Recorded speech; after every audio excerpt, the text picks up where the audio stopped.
আসসালামু আলাইকুম। কেমন আছেন সবাই? নতুন আরেকটি ভিডিওতে আবারও আপনাদেরকে স্বাগত জানাচ্ছি। আশা করছি মহান আল্লাহ তাআলার অশেষ রহমতে আপনারা সবাই ভালো আছেন। আমরাও আলহামদুলিল্লাহ মহান আল্লাহ তাআলার অশেষ রহমতে ভালো আছি।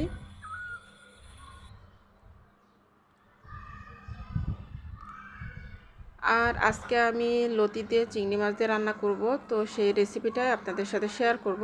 তো জানি না আপনাদের কাছে কেমন লাগবে, আশা করছি ভালো লাগবে। তো এখানে আমি লতি কেটে নিয়েছি, আর এখানে আমি চিংড়ি মাছগুলো পরিষ্কার করে ধুয়ে নিয়েছি। আর চিংড়ি মাছের উপরে যে একটা রগ থাকে সেটাও ফেলে দিয়েছি, দিয়ে তারপরে আমি পরিষ্কার করে ধুয়ে নিয়েছি। আর এখন আমি একটু লবণ আর একটু হলুদ দিয়ে চিংড়ি মাছগুলোকে মেখে নিব। লতিতে চিংড়ি মাছ রান্না তো সবাই জানে, তারপরেও আমি যেভাবে করি সেভাবেই আপনাদের সাথে একটু শেয়ার করছি। আশা করছি আপনাদের কাছে ভালোই লাগবে। তো এখানে আমি হাত দিয়ে আবার মেখে নিচ্ছি, যেহেতু চামচ দিয়ে ভালোভাবে মাখা হয়নি, তো এই কারণে। আর এখন আমি কড়াইতে সরিষার তেল দিয়ে দিয়েছি সামান্য পরিমাণে, দিয়ে তারপরে আমি চিংড়ি মাছগুলোকে তেলের মধ্যে ভেজে নিব। এভাবে করে চিংড়ি মাছগুলোকে আগে ভেজে তারপরে তুলে রাখবো আমি। পরে আমি চিংড়ি মাছগুলো পরে লতির মধ্যে দিয়ে দিব। তো আমি ফার্স্টে এভাবে মাছগুলোকে ভেজে তুলে রেখে দিব। আসলে এক একজন এক একভাবে রান্না করে, এক একজনের রান্নার ধরন এক এক রকম। তো তো আমি এভাবেই করি, তো এভাবেই রেসিপিটা শেয়ার করছি। আর আমি এখন ভয়েস দিচ্ছি বিকালবেলা, তো বাইরে বাচ্চারা খেলাধুলা করছে। আমাদের বাসার সামনে একটা রাস্তা আছে, ওখানে আর কি বাচ্চারা খেলাধুলা করছে, তো অনেক নয়েজ আসতে পারে, তো আপনারা প্লিজ ক্ষমা সুন্দর দৃষ্টিতে দেখবেন। তো এখানে আমি চিংড়ি মাছগুলোকে ভেজে নিয়েছি, নিয়ে তারপরে এখন আমি মাছগুলো তুলে নিব। তুলে আমি বাটিতে একটা সাইডে রেখে দিব। তো আমার প্রিয় প্রিয় আপু ভাইয়ারা যারা আমার ভিডিওটি দেখবেন, আপনাদের কাছে যদি আমার ভিডিও একটু ভালো লাগে, তো আপনারা চাইলে আমার চ্যানেলটি সাবস্ক্রাইব করে আমার চ্যানেলের একজনের সদস্য হয়ে থাকতে পারেন, আর আমাকে একটু সাপোর্ট করতে পারেন। তো এখন আমি এই তেলের মধ্যে আরও কিছুটা তেল দিয়ে দিচ্ছি, সরিষার তেল। আর আমরা যেহেতু সরিষার তেলটাই খাই, তো এই কারণে সরিষার তেলটাই দিচ্ছি। আর যে যেটা খায় সেই তেল দিয়ে রান্না করবে। তো এখানে আমি একটু জিরা ফোড়ন দিয়ে দিলাম। আর এখন আমি টমেটো পেঁয়াজের পেস্ট দিয়ে দিচ্ছি একটু বেশি করে, যেহেতু আমি কাটা পেঁয়াজটা ব্যবহার করছি না, আমি বাটা পেঁয়াজটাই ব্যবহার করছি। তো এখানে আমি 3 চা চামচের মতো টমেটো পেঁয়াজের পেস্ট দিয়ে দিয়েছি। তারপরে 1 চা চামচ আদা বাটা, 1 চা চামচ রসুন বাটা দিয়ে দিলাম।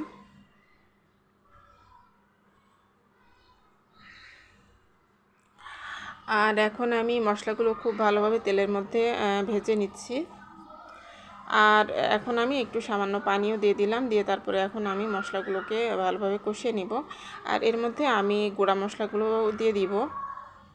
তো আমি লবণ দিয়ে দিলাম, হলুদের গুঁড়া, মরিচের গুঁড়া, তারপরে জিরার গুঁড়া দিয়ে দিচ্ছি। এখন আমি গরম মশলার গুঁড়া দিয়ে দিচ্ছি। যেহেতু কচু তরকারিতে একটু গরম মশলার গুঁড়াটা দিলে আমার কাছে ভালো লাগে খেতে। তো এখন আমি মশলাগুলো খুব ভালোভাবে কষিয়ে নেব। মশলা কষানো আমার হয়ে গেছে, তো আমি এ পর্যায়ে কেটে রাখা লতিগুলো দিয়ে দিচ্ছি। অনেকে আছে যে লতিগুলো ভাপিয়ে নিয়ে পানিটা ফেলে দিয়ে তারপরে রান্না করে, তো সেভাবেও করা যায়। তো আমি এভাবেই করছি। আমি মাঝে মাঝে ওইভাবেও রান্না করে থাকি, তো আজকে এভাবেই করছি। আর লতিটা এমনিতেও তাড়াতাড়ি সিদ্ধ হয়ে যায়, তো এই কারণে ভাপিয়ে না নিলেও চলে।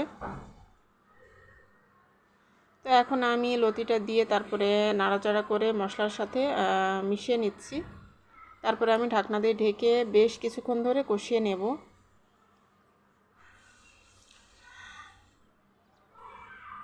এখন আমি ঢাকনা দিয়ে ঢেকে লতিটাকে কষিয়ে নেব, আর মাঝে মাঝে ঢাকনা খুলে তারপরে নাড়াচাড়া করে দেব। তো এখন আমি ঢাকনাটা খুলে কিছুটা নাড়াচাড়া করে দিচ্ছি, দিয়ে আবারও ঢাকনা দিয়ে ঢেকে রেখে দিব। আর মিডিয়াম আঁচে আমি এভাবে বেশ কিছুক্ষণ ধরে নাড়াচাড়া করে লতিটাকে কষিয়ে নেব। তো এই যে দেখতে পাচ্ছেন যে আমি অনেকক্ষণ ধরে লতিটাকে কষিয়ে নিয়েছি, আর মোটামুটি লতি থেকে তেল বের হয়ে এসেছে। তো তেল বের হয়ে এসেছে, তার মানে লতিটা ভালোভাবে কষানো হয়ে গেছে। তো আমি আর একটু নাড়াচাড়া করে আমি এর মধ্যে ঝোলের পানিটা এখন দিয়ে দিব। এখানে আমি পরিমাণ মতো ঝোলের পানিটা দিয়ে দিচ্ছি। তো অনেক বেশি দিচ্ছি না, আবার একদম কমও না, মিডিয়াম পরিমাণে পানিটা দিয়ে দিলাম। দিয়ে তারপরে এখন নাড়াচাড়া করে তারপরে আমি আরও কয়েকটা জিনিস এর মধ্যে দিয়ে দিব।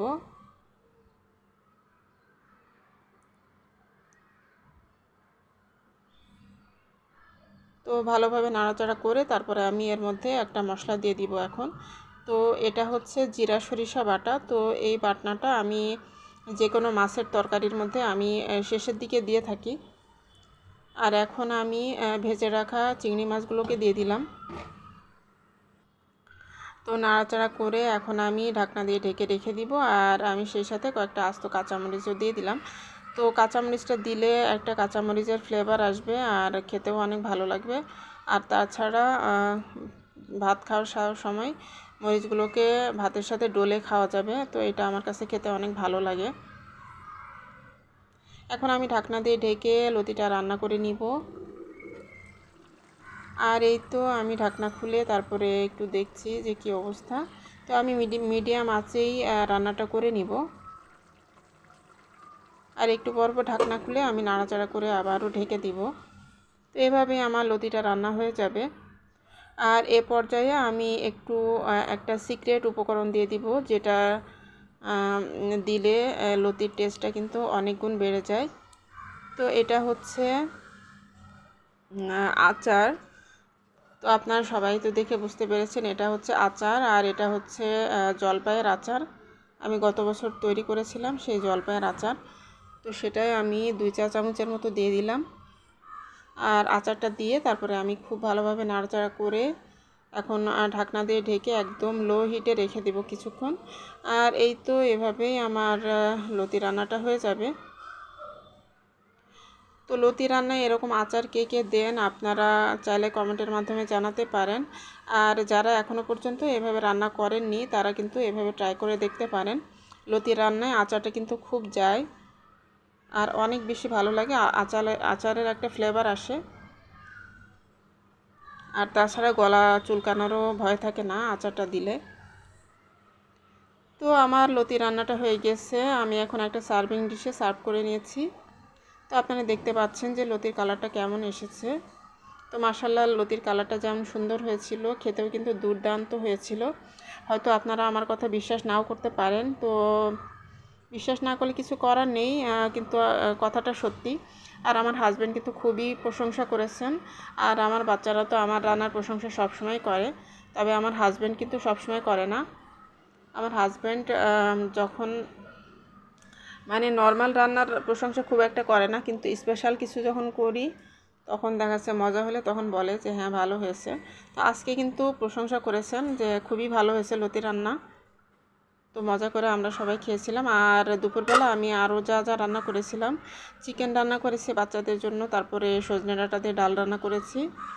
তো এইগুলো হচ্ছে আজকে দুপুরবেলা আমাদের খাবার। তো এই ছিল আজকের মতো আমার ভিডিওতে। আপনাদের কাছ থেকে আজকের মতো বিদায় নিয়ে নিচ্ছি। আপনারা সবাই ভালো থাকুন, সুস্থ থাকুন। আল্লাহ হাফেজ, আসসালামু আলাইকুম।